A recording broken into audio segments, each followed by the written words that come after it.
berharap ada pencerahan dulu dari Profesor Ikrar Nusa Bakti sebelum orang-orang partai berbicara. Iya, terima kasih Bang. Ini Jakarta, Pilkada Jakarta emang menarik ya. Ini partainya Bung Doli ini tentunya bersikeras ya, agar RK itu nggak masuk Jakarta. Kenapa demikian? Kalau itu terjadi, itu berarti Gerindra akan ngambil Jawa Barat gitu kan. Dan yang heran juga ya, yang justru memasukkan RK itu ke Jakarta, itu adalah dari Gerindra dan PAN. Yang kebetulan yang akan menjadi calon gubernur Jawa Baratnya itu adalah kawan saya juga ya, Bima Arya yang sekarang jadi wali kota Bogor untuk 2 kali berturut-turut gitu kan. Di sinilah yang makanya sampai detik ini ya saya lihat Golkar kayaknya tidak akan menjawab dan Golkar juga masih akan melakukan suatu survei internal ya. Dan dari survei internal itu ya, itu sebetulnya untuk memperteguh jawaban Golkar bahwa RK akan tetap di Jawa Barat gitu Bang. Nah yang menarik lagi ya, kalau Anda perhatikan itu juga itu di dalam pertemuan yang tadi Bang Karni katakan bulan Mei kemarin, itu kan Jokowi juga mengajukan supaya RK itu dipasangkan dengan Kaisang, kan? Nah kenapa menarik? Karena Anda tahu kalau misalnya Kaisang harus memilih RK atau Anies, dia lebih memilih Anies gitu kan. Ini kenapa saya katakan menarik, entah ini adalah suatu lemparan isu untuk melihat bagaimana reaksi masyarakat, ataukah memang ini adalah keluar dari hati nurani dia ya, bahwa kelihatannya yang akan menang di dalam Pilkada Jakarta itu memang Anies begitu kan. Ya, tapi saya dengar ya dari sumber yang sangat dekat dengan Pak Jokowi bahwa Pak Jokowi nggak happy kalau Anies yang jadi.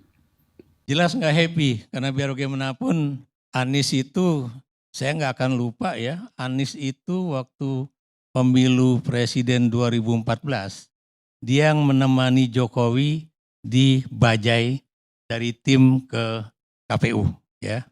Jadi itu Anies yang menemani Pak Jokowi ya.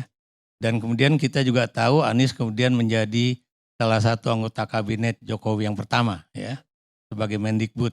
Tapi kemudian kita tahu dia diberhentikan di tengah jalan. Bukan di tengah jalan malah di sepertiga jalan begitu kan. Dan kita juga tahu bahwa Anies itu menjadi antitese dari Jokowi lah. Walaupun menurut saya ya, kalau kita dengarkan apa yang diucapkan oleh Pak Ahok menjelang Pilpres kemarin, sebetulnya Anies juga diuntungkan oleh kebijakan Jokowi yang kemudian akhirnya dia menang di dalam Pilkada Jakarta, terlepas dari persoalan-persoalan yang berbau agama dan sebagainya ya. Jadi itu ya kalau kita lihat Bang ya.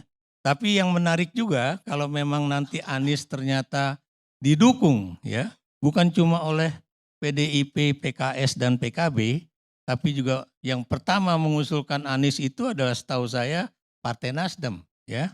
Ketika Surya Paloh menyingkirkan kader yang selama ini didengung-dengungkan akan menjadi calon gubernur DKI Jakarta ya, dengan malah dia menyebut Anies Baswedan. Kalau ini terjadi berarti sejarah politik tahun 55 itu akan berulang Bang. Apa yang saya katakan sebetulnya tidak ada sekat antara nasionalis dan Islam ya. Kenapa demikian? Karena Anda tahu dalam sejarah ya, ketika saya beri contoh Nasir menjadi Perdana Menteri, Sukiman menjadi Perdana Menteri, Wilopo menjadi Perdana Menteri, bahkan kemudian juga Perdana Menteri yang kemudian memegang jabatan pada pemilu 55 itu di situ tokoh-tokoh PNI juga ada di dalam kabinet itu. Makanya kalau saya pelajari sejarah politik Indonesia, zakon kabinet itu bukan berawal dari kabinet Juanda, tapi itu sebenarnya sudah dimulai pada zaman kabinet Nasir ya, dan 3 kabinet yang berikutnya ya. apa yang ini saya katakan di sini ya, sekat yang mengatakan bahwa antara PDIP dengan PKS itu seperti minyak dengan air, sebetulnya itu juga bukan, saya lebih mengatakan ahistoris. Kenapa saya katakan ahistoris? Karena dalam sejarah politik Indonesia tidak ada pemisahan yang boleh dikatakan tegas ya antara Islam dengan nasionalisme ya. Malah kalau kita perhatikan semua partai baik Islam maupun nasionalis pada masa politik 50-an itu tidak ada yang memasukkan PKI sebagai bagian dari kabinet ya. Maksud saya dari koalisi politik pada saat itu. Kecuali kalau memang ada individu yang kemudian masuk di dalam kabinet. Jadi itu yang saya lihat ya. Dan kalau ini terjadi menurut saya ini akan menjadi suatu yang menarik karena di sini juga akan menjadi suatu kekuatan politik baru, PKS dan PDIP, yang bukan mustahil akan juga menjadi kelompok yang tidak masuk dalam pemerintahan pada tingkat politik nasional gitu Bang. Saya pikir itu dulu Bang. Ya, tapi bagaimana Profesor melihat dengan adanya calon gubernur Sumatera Utara, calon wakil gubernur lagi untuk DKI, yang satu adalah mantu, yang satu adalah putra dari presiden. Padahal udah ada Gibran putra sulung yang jadi wapres. Kalau kita untuk menjawab pertanyaan Bang Karni ini masih panjang lagi nih Bang. Karena kenapa demikian? Ini tergantung kepada masyarakat ya. Kami yang kalangan akademisi, peneliti, dan civil society masih berupaya untuk meyakinkan orang agar janganlah dinasti Jokowi itu semakin hari semakin kuat ya. Dan lagi-lagi juga mudah-mudahan Golkar juga akan tetap bersiteguh seperti yang dikatakan oleh Bung Doli dalam berbagai kesempatan ya. Dalam pertemuan saya dengan beliau di televisi ya, yang mengatakan bahwa Munas Golkar itu tetap bulan Desember dan karena itu memang tetap bulan Desember berarti kecil kemungkinannya bagi Jokowi sebagai presiden untuk bisa dipilih menjadi ketua umum Partai Golkar ya, atau menjadi seorang yang boleh dikatakan menduduki jabatan penting di Partai Golkar. Kenapa demikian? Kalau memang dia nggak akan duduk di dalam sebagai ketua umum Partai Golkar, dia tidak akan memiliki suatu posisi politik yang kuat karena dia tidak memiliki partai yang boleh dikatakan bisa menjadi kekuatan politik dia gitu ya. Karena kita juga tahu ya, PSI yang tadinya juga diharapkan bisa menjadi partainya Jokowi ya dan bisa masuk ke dalam parlemen nasional ternyata juga tidak berhasil ya. Jadi di sini kalau kita perhatikan Golkar sekarang itu adalah partai terkuat di dalam koalisi Indonesia Maju. Dan karena itu Golkar memiliki satu tantangan yang besar. Bagaimana dia menunjukkan sebagai partai yang juga akan bisa mendorong Kabinet Indonesia Maju itu benar-benar sesuai dengan arah politik Golkar dari tingkat pusat sampai ke daerah ya. Dan Anda jangan lupa bahwa biar bagaimanapun Golkar itu adalah partai pemenang pemilu nasional legislatif ya, kedua setelah PDIP ya. Jadi di sinilah pertarungan itu sebetulnya juga terjadi di dalam koalisi Indonesia Maju itu sendiri ya, khususnya antara Gerindra dengan Golkar ya.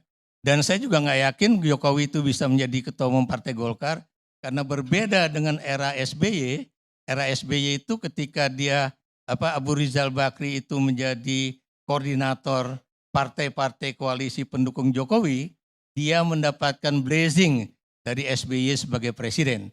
Atau Yusuf Kala juga mendapatkan blessing, dukungan dari SBY untuk menjadi ketua umum Partai Golkar. Tapi saya nggak yakin Prabowo itu juga akan mendukung Jokowi untuk menjadi ketua umum Partai Golkar. Ya, jadi lagi-lagi kalau saya melihat ya pada November 2024 ini Jokowi sudah tidak ada lagi menjadi presiden Republik Indonesia dan karena itu dia tidak akan memiliki suatu political order ya, jadi executive order yang bisa kemudian menjadikan pemilu seperti pilkada pada 2024 ini seperti pada pemilu 2004 yang lalu ya, di mana dia bisa menggerakkan berbagai kekuatan yang ada di bawahnya untuk kemudian memenangkan anaknya.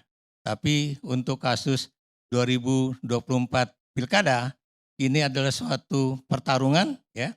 Apakah benar dia masih memiliki suatu Jokowi efek ya, atau dia memang sudah boleh dikatakan mengalami suatu senjakala kekuatan politik yang memang sudah harus dia lalui setelah Oktober 2024 ini, Bang.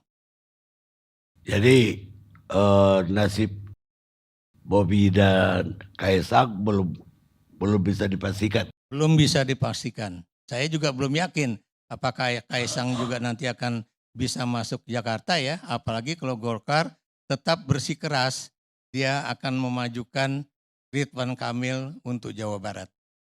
Bagaimana kalau Kaisang jadi wakil Ridwan Kamil di Jawa Barat? Kalau itu biar Golkar yang jawab lah. Nanti saya bisa kualat sama Bung Doli ini karena beliau tentunya lebih pas untuk menjawab itu. Itu aja, Bang. Nah, bagaimana potensi Bobi di Sumatera Utara? Kalau buat saya ya, apa yang dikatakan oleh Gubernur Petahana atau mantan Gubernur Petahana, itu saya pikir adalah suatu tantangan yang kuat. Dia bilang, jangankan mantunya presiden, mantunya malaikat aja saya akan lawan. Ya. Apa artinya itu? Ini berarti ya Gubernur Petahana di Sumatera Utara akan bergerak mati-matian untuk kemudian tetap mempertahankan dia sebagai gubernur Sumatera Utara yang akan datang. Apalagi Anda bisa lihat ya bahwa dia sudah mendapatkan dukungan dari PDIP ya, yang bukan mustahil akan juga bergerak mati-matian kalau misalnya di situ ada juga misalnya anak ataupun mantu Jokowi bertanding di pilkada di wilayah tersebut, Bang. Baik, kita udah dapat kisi-kisi lah dari Profesor Ikrar Nusa Bakti.